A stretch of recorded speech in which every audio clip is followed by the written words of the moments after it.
สวัสดีจ้าคลิปนี้ยายวิกสิพาทุกคนไปเที่ยวงานบุญพระเวทงานบุญพระเวทที่ว่านี่ก็คืออยู่ตัวอำเภอบ้านแพงจังหวัดนครพนมมันเป็นงานบุญประจำปีจ้าจัดยิ่งใหญ่อลังการคือเก่าจ้าในตัวอำเภอบ้านแพงเพิ่นก็สิมีหลายวัดจ้าทุกคนแล้วเพิ่นก็สิหมุนเวียนกันจัดงานภายในงานก็สิมีมหรสพครบงานหลายอย่างมีของขายเยอะแยะมากมายมีทั้งชิงช้าม้าหมุนก่อนสิเข้าไปในวัดเฮาก็สิมีการปักดอกไม้ก่อนจ้าถ้าปักดอกไม้ก็แล้วแต่เฮาสิทานเนาะเพราะว่ารายได้ทุกบาททุกสตางค์ก็เข้าวัดเบิดจ้าแต่ละปีเพิ่นก็สิมีหมอลำใหญ่วนเวียนมาทุกปีจ้าแต่ว่าสำหรับปีนี้สิเป็นหมอลำสิงห์คณะใหญ่หมอลำสิงห์คณะใหญ่ที่ว่านี่ก็คือดาวฟ้าปีนจ้าทุกคนของอโนชาแล้วก็สิมีนุ่นธิดาพรนำมื้อนี้พวกเฮาก็มาหลายเติบจ้าทุกคนมาทั้งยายปุงแล้วก็ตาเวนแล้วก็น้องปามน้องขวัญมาหลายคนเติบจ้ายายจุกก็มานำเบิ่งอโนชาเนาะเพราะว่าเฮาเคยเห็นแต่นำโทรศัพท์บ่ฮู้ว่ามันเป็นจังใดแต่ว่าเพิ่นก็ดังเติบพอมาฮอดอันดับแรกเลยเฮาก็ต้องจับจองที่นั่งก่อนเนาะรู้สึกว่าสถานที่มันก็แคบแหน่จักหน่อยเนาะแต่ก็บ่มีปัญหาจ้ามาได้สักพักหนึ่งเพิ่นก็เปิดวงพอดีวงของเพิ่นก็ใหญ่เติบจะเป็นหมอลำซิงแต่ว่าหมอลำซิงคณะใหญ่คักเติบอยู่จ้าเพราะว่าเปิดวงจักหน่อยตัวเอกก็ออกมาเลยจ้าบ่มีพิธีรีตองอีหยังเลยบ่คือหมอลำใหญ่ๆเนาะเพื่อตัวเอกสิออกมาก็ใช้เวลาพูนป่าเข้าไปดึกเติบส่วนคณะนี้เพิ่นก็ออกมาโซโตเลยจ้าเพิ่นมีนักร้องจักคนเพิ่นก็ออกมาพร้อมกันให้เบิดเลยยายวิก็หาสิเคยเห็นอโนชากับนนทิดาพรเนาะนนทิดาพรเพิ่นเป็นคนตัวน้อยๆแต่ทุกคนน่ารักง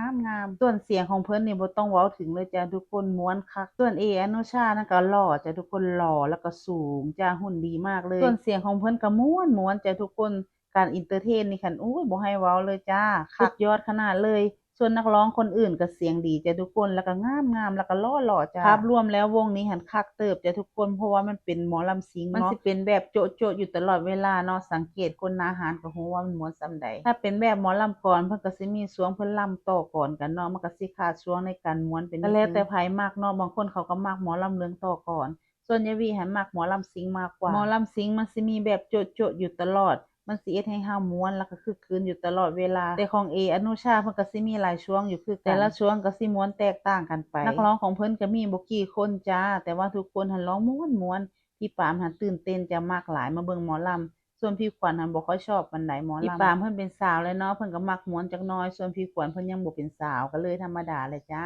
ก็เลยยังบ่มักปานใดในช่วงนี้ผมอยากจะมาพี่น้องมาเราสื่อสารกันกับอีสานเป็นการท่องเพลงครับพี่น้องเอาเสียงพี่ประสานนำตลอดพี่น้องสู้สุขคนในรอบนี้เรียนเชิญพี่น้องด้านซ้ายด้านขวาด้านหน้าด้านหลังมาก่อนบนทุกขันงาน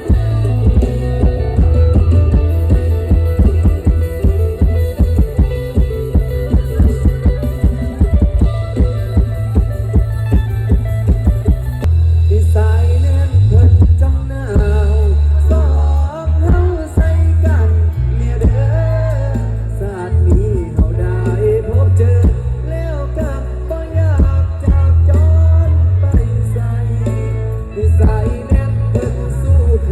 ำลำแยงหักแพงกันตลอดไป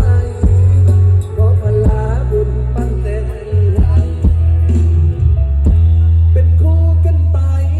ตลอดชีวิตเสียงคือใสเสียง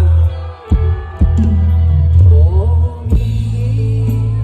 บ่มีคำสัญญาใดๆ หมอลำยังบ่เลิกจ้าแต่ว่ายายวิขอกลับบ้านก่อนเด้อจ้าทุกคนตอนนี้มันก็ดึกแล้วประมาณ5 ทุ่มกว่าๆนี่แหละส่วนอีตาเวทก็ยังค้างแหน่จักหน่อยจ้าทุกคนยังบ่อยากกลับบ้านปานใดเพิ่นบอกว่าม่วนส่ำใดก็ต้องได้กลับจ้าทุกคนด้วยหน้าที่การงานของเฮาต้องตื่นแต่เช้าเนาะก็ต้องได้กลับเร็วแหน่จักหน่อยขอตัวกลับบ้านไปนอนก่อนเด้อจ้าพบกันใหม่คลิปหน้าเด้อสวัสดีจ้า